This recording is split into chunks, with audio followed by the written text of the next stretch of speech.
Welcome to our channel. Today we how to install umbrella liability planning with State Farm step by step clearly. Begin by visiting the State Farm website to get an overview of umbrella liability insurance. Create an account if you don't already have one.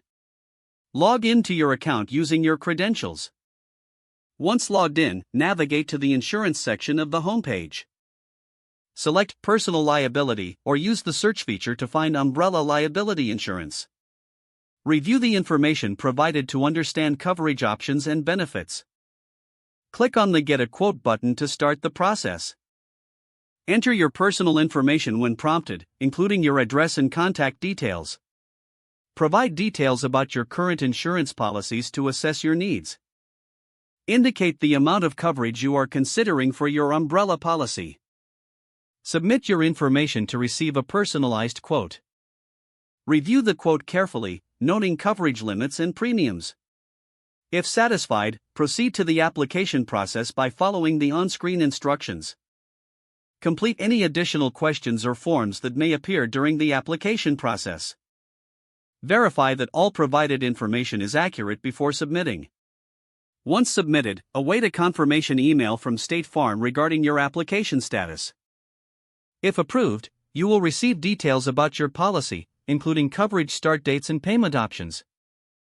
Review your policy documents thoroughly to ensure you understand the coverage.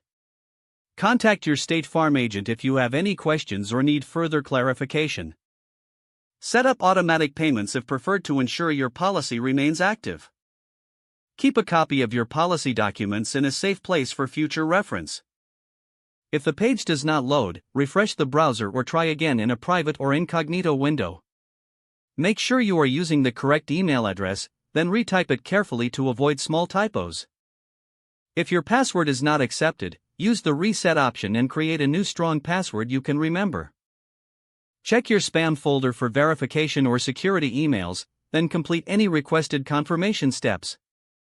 Enable two-factor authentication if available to improve account security and reduce unauthorized access risk.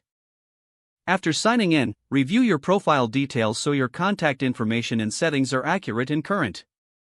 If you see an error message, note it down and try again after restarting your device and internet connection. Don't forget to like this video and subscribe to our channel for more step-by-step tech guides.